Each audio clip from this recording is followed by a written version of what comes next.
For 33 years, I meticulously prepared Christmas Eve dinner, only to be met with the same crushing message. I was no longer of any use. The words always arrived when I least expected them, usually as I was arranging the final details on a table I knew, deep down, would remain empty. Today I'm going to tell you something I never thought I'd share. If, for even a second, this story resonates with you, please leave a like and subscribe. It will help me continue to unburden my heart. My name is Eleanor, and I live in a quiet, two-story house in Chicago. That morning, December 24th, I woke at 6 sharp as always.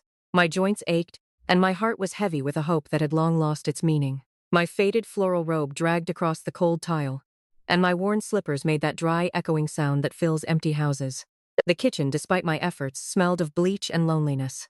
On the wooden table, I'd laid out the shopping list for Christmas dinner. A standing rib roast, a honey-baked ham, pecan pies from the local bakery, festive Christmas cookies. The same dishes I'd cooked for over 3 decades, always envisioning my son Michael, my daughter-in-law Jessica, and my 2 grandchildren gathered around.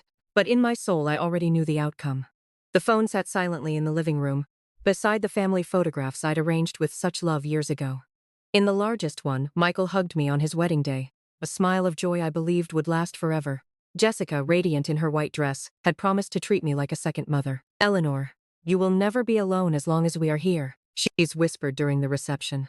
What a painful lie that promise turned out to be. With trembling fingers, I dialed her number. The first call went straight to voicemail. So did the second. On the third, Jessica answered, her tone chilling my blood. "What do you want now, Eleanor?" "Honey, I just wanted to confirm the time for dinner. I've had the roast in the oven since 5 this morning, and I made those sugar cookies Michael loves so much.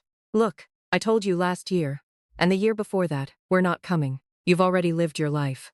Now let us live ours in peace. We have dinner at my parents' house, where there's a real family atmosphere, not like your house, full of old photos and depressing memories." It felt as if a knife had plunged into my chest. My fingers involuntarily released the photograph I was holding. The glass shattered against the tile floor. "But Jessica, they're my grandchildren. It's Christmas Eve. I just want to see them. Your grandchildren are fine without the dramatic grandmother, who's always crying and complaining about everything. Caleb and Chloe need joy, not pity, and Michael agrees with me. He's tired of your melodramas too. Is Michael there? Can I speak with him?" An eternal silence stretched. Then my son's harsh voice broke through. "Mom, that's enough. Every year, it's the same story. Jessica is right. You've always been so intense, so smothering. We need our space. Besides, my kids need to grow up without emotional baggage. Your house smells old. It smells like sadness. That's not the environment we want for them." My own son's words pierced me like broken glass. Your house smells old. It smells like sadness. This house, where he had grown up, where he had played catch in the backyard, where he had cried when his hamster died, where he had first brought Jessica to introduce her as his girlfriend. "Michael, I'm your mother, and I'm a father now. My responsibility is to my family. You've served your purpose, now it's time to rest." He hung up. I stood motionless, the receiver still pressed to my ear, listening to the intermittent dial tone that confirmed the connection was severed. Just as every real bond with the family I had created, nurtured, and loved for 47 years had been severed. The roast was burning in the oven. The smell of scorched meat mingled with the cinnamon aroma of the Christmas sweets I'd prepared the night before. Like a ghost, I walked to the kitchen, turned off the oven, and pulled out the pan. The roast's skin was black, completely ruined, just like my hope. I sank to the kitchen floor, surrounded by the pieces of the broken frame, and for the first time in years I didn't cry. I had no more tears to shed. There was only emptiness, a black hole where the heart of a mother and grandmother used to beat. In that terrible stillness, I began to remember. I remembered the sleepless nights when Michael had a fever as a child. I remembered the loans I took out to pay for his engineering degree. I remembered the $50,000 I took from my savings to help them with the down payment on their condo in Lincoln Park. I remembered the afternoons I spent watching Caleb and Chloe when they were babies so Jessica could go back to work. And above all, I remembered the last 33 Christmases, eating alone, waiting for a call that never came, a text that was never sent, a visit that never materialized. As I sat on the cold floor, surrounded by broken glass and broken dreams, something shifted inside. A small seed, barely perceptible, but real. For the first time in decades, I wasn't blaming myself. I wasn't asking what I had done wrong to deserve this abandonment. Instead, I was asking something entirely different. Why had I allowed them to treat me like this for so long? Outside, the bells of St. James Church began to ring, announcing Christmas Eve had officially arrived. Neighbors greeted each other, laden with gifts and smiles. Children ran in new coats. Families headed to houses where tables full of love and hot food awaited them. I was still in my empty kitchen, but something was being born inside me. Something that had waited 33 years to awaken. That night, I couldn't sleep. I lay awake in the master bed I'd shared with my husband, Arthur, for 20 years, staring at the water stains on the ceiling I'd never dared to fix, because I had to save for the grandchildren's expenses. The heat was on low. As always, because every dollar I didn't spend on myself was a dollar I could send to Michael's account when he asked for help. And boy, had he asked for help over the years. I closed my eyes and images came like a painful avalanche.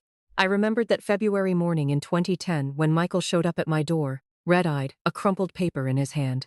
It was a foreclosure notice. His consulting firm had gone bankrupt, and he'd co-signed an $80,000 personal loan. "Mom, I'm going to lose everything." He'd cried like a child who'd fallen off his bike. "Jessica is pregnant with Caleb. We can't end up on the street. Only you can help me." I didn't have $80,000, but I had the house.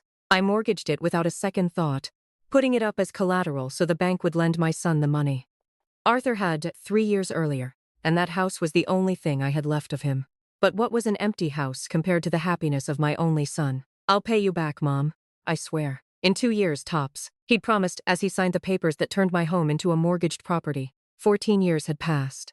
The mortgage was still not fully paid off. But it wasn't just that. In 2012, when Chloe was born, Jessica had come to see me with that charming smile she knew how to put on when she needed something.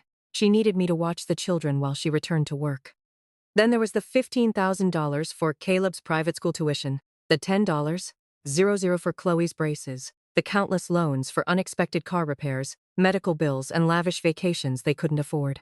Each request came with a promise of repayment, a promise that evaporated into thin air. I was a walking bank account, a safety net they took for granted. And I let them. I let them because I confused their dependence with love, their requests with affection. I believed that by giving them everything, I was ensuring their presence in my life. But all I was doing was enabling their selfishness and reinforcing my own loneliness. At 9 that Christmas Eve night, my doorbell rang. Through the peephole, I saw Caleb, my grandson, with a backpack on his shoulder and a troubled look on his face. Behind him, Michael gestured from the car, instructing him. I opened the door. "Hi, Grandma," Caleb said with a forced smile. "Mom told me you misunderstood some things, and Dad brought me over so we could talk." I looked toward the car. Michael waved as if nothing had happened, as if he hadn't hung up on me twice in one day. "Can I come in?" Caleb asked. I let him in. He sat on the couch with the stiffness of someone carrying out a mission he didn't fully understand. "Grandma, Mom says you're upset because you think we don't love you, but that's not true. I love you a lot." "Really, Caleb?" "Of course. And Dad says that if you want, you can come with us to the mall next weekend. We could go to the movies." The poor boy recited the words like an actor who had memorized a script, but his eyes wouldn't meet mine. His hands nervously fiddled with the zipper of his backpack. "Caleb, has your mother told you anything about a nursing home?" The boy stiffened. His cheeks turned red. Well, tell me the truth, son. Mom said that maybe it would be better if you lived with people your own age. That you'd have more company, and that we could visit you on weekends. And what do you think about that?" Caleb looked down. When he spoke, his voice was barely a whisper. "Mom says that old people get sad when they live alone, and that they're better off in nursing homes. She says it's normal, that all grandparents go there when they get really old." "And do you think I'm really old?"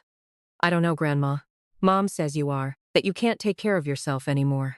I looked at this 13-year-old boy, indoctrinated by his mother to see me as a burden, a problem to be solved. Caleb had been my darling for years, but now I saw in his eyes the indifference that Jessica had patiently sown. "Caleb, do you know how much money I've spent on your education all these years? Mom says money doesn't matter, that grandparents have an obligation to help their families. And what obligation do you have to me?" He shrugged. "I don't know, visit you, I guess." "Oh, when was the last time you visited me without your parents making you?" Caleb thought for a long moment, frowning. "I don't remember," he finally admitted. And in that honest answer from a 13-year-old boy, I understood that I had lost my family long before that day. That for years I had been buying attention with money, confusing obligation with affection, emotional blackmail with love. "Caleb, tell your father he can go. You can stay a little longer if you want, but not because he asked you to, but because you really want to be with me." The boy looked toward the window where Michael's car was still waiting. "Honestly, Grandma, I have an online PlayStation game with my friends at 10. If you don't mind." I didn't mind. Nothing mattered to me in the way it had before. "Of course, son, go on." Caleb got up with visible relief and headed for the door. Before leaving, he turned and gave me a quick kiss on the cheek like someone following protocol. "See you later, Grandma." "See you later, Caleb." I watched him get into the car and drive away with his father. I closed the door and leaned against it, processing what had just happened. In a single day, I had seen the whole truth. My family had shown me, without their masks, who they really were and what place I held in their lives. I was not the beloved grandmother, nor the respected mother, nor the woman who deserved dignity. I was a walking bank account, an obstacle between them and my inheritance, a nuisance to be managed as efficiently as possible. But I had also discovered something more important, that I was no longer afraid to see them for who they were, and that, surprisingly, made me feel free for the first time in decades. That night, I slept for 7 hours straight for the first time in years. I didn't wake at 3:00 in the morning worrying if Michael might need money for some unforeseen expense. I didn't get up at 5:00 thinking about what I could cook to tempt them to visit. I didn't spend the night replaying conversations I never had, imagining ways to win back an affection that never existed. I woke at 8:30 in the morning on December 30th with a strange feeling in my chest. It took me a few minutes to identify it. Peace, a deep sense of peace. Like when you finally stop fighting a current that's dragging you under and decide to swim in another direction. I got up, I took a slow shower, and for the first time in months, I put on the blue blouse I had bought last year and had never dared to wear because it was too elegant for being home alone. I looked at myself in the mirror and saw a 75-year-old woman who had the right to dress nicely for herself without needing to impress anyone or justify her decisions. I ate breakfast at the dining room table instead of standing in the kitchen as I had done for years out of habit. I put out the good tablecloth, took out the porcelain dishes I saved for special visitors, and prepared a breakfast like the old days. Coffee with milk, toast with tomato and olive oil, fresh orange juice. I took my time, savored every bite, and didn't turn on the television to fill the silence. The silence no longer scared me. After breakfast, I did something I had been putting off for years. I called the bank. Good morning, how can I help you? Good morning, my name is Eleanor Morales. I need to cancel all the automatic transfers from my account. One moment, please. Are you referring to automatic bill payments? No. I'm referring to the monthly transfers to Michael's account, the payments for Caleb's school, Chloe's braces, and the condo association fees for their Lincoln Park apartment. There was a pause on the other end. I see. And you wish to cancel all of them immediately? Yes, immediately. Understood. Is there anything else I can help you with, Ms. Morales? Yes. I'd like to open a new savings account, a personal one, not linked to anyone else. Certainly. I can set that up for you right away. That day, I felt like I was reclaiming pieces of myself, one by one. I spent the afternoon cleaning out my closet, donating clothes I hadn't worn in years, and throwing away old letters and trinkets that only brought back painful memories. I found a box of Arthur's old books, untouched since his death, and decided to join a local book club. The next day, I called a handyman to finally fix the water stains on the ceiling. Then I called a travel agent. I hadn't been on a real vacation since Arthur passed away. I'd like to book a trip, I told her. Somewhere warm, with good food and beautiful scenery. And a comfortable bed, just for me. The following week, I attended my first book club meeting at the public library. The book was Like Water for Chocolate. The group was small, mostly women my age, and they welcomed me warmly. One woman, Grace, had a kind smile and a thoughtful way of speaking. She shared how she, too, had spent years trying to please everyone else. It took me 70 years to understand that, she said. I was also one of those women who lived to please everyone but themselves. Until one day I decided enough was enough. At the end of the session, Grace walked me to the library door. Eleanor, it was lovely meeting you. You have a very interesting perspective on things. Thank you. I really enjoyed it too. Would you like to get coffee on Thursday after the memory workshop? You can tell me what you thought of the book. I'd love that. I walked back home feeling light, almost floating. I had spent 2 hours talking with strangers, and it had been one of the best afternoons I could remember in years. No one had asked me for money. No one had criticized my house. No one had implied I was a burdensome nuisance. They said simply valued my opinion and wanted to get to know me better. That night, as I was reading the first pages of Like Water for Chocolate, the phone rang. Michael's number appeared on the screen. I let it ring until it went to voicemail. I had nothing to say to him. 5 minutes later, it rang again. I didn't answer that time either. On the third call, I decided to pick up. What do you want, Michael? Mom, we need to talk. No, we don't need to talk. I've already said everything I had to say. Mom, please, just listen to me for a moment. Things have gotten very complicated for us. The landlord raised our rent by $300 a month, and without your help, we can't afford it. What do you mean, and? Mom, we're going to have to move to a cheaper apartment if you don't help us. The kids will have to change schools. They'll lose all their friends. Michael, how old are you? 45. Why? Because you talk like a teenager. You're a 45-year-old man, married with 2 children and another on the way. It's your responsibility to solve your financial problems, not mine. But Mom, you're my mother. Yes, I'm your mother, not your financial savior. Grandparents have always helped their families. It's normal. What's normal is for parents to support their children until they're adults, not for mothers to support their sons until they die. Mom, please. Don't be cruel. We just need you to help with the difference in the rent. It's $300 a month. To you, that's nothing. To me, that's $300 I could spend on myself, on yourself. What are you going to spend $300 on? On whatever I please. On books, on theater, on travel, on new clothes, on restaurants. On all the things I haven't done for years because I was supporting your family. Mom, that's so selfish. Selfish?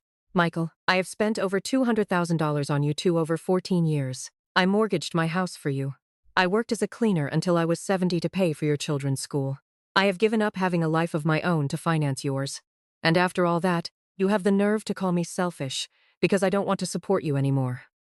But we're desperate now. And I was desperate for 33 Christmases waiting for a call from you that never came. And no one was concerned about my desperation.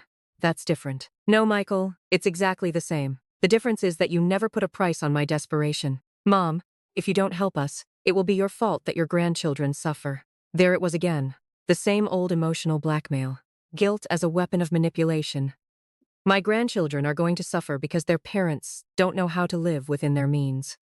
Because you have taught them that there's always someone else who will solve their problems. Because you have given them a life of luxury you couldn't afford. Maybe a little reality will do them good. Maybe they'll learn what it means to value things when they aren't just handed to them. I don't recognize you, Mom. What's happened to you? What's happened is that I've woken up, Michael. What's happened is that after 75 years, I've understood that my life is worth living, too. And what about us? What about you? You're adults. Solve your problems like all the other adults in the world. Mom, if you don't help us this time, we're never going to call you again. Perfect. That's exactly what I was hoping to hear. And for the 4th time in a week, I hung up on my son. But this time, instead of feeling sadness or guilt, I felt a sense of power I had never experienced before. For the first time in my life, I had put my own needs before others. For the first time, I had said no without apologizing. I returned to my book and my cup of tea. And I continued to read about a woman who cooked her emotions. Because she didn't know how to express them any other way. I had already begun to express mine with words. And it felt extraordinarily good.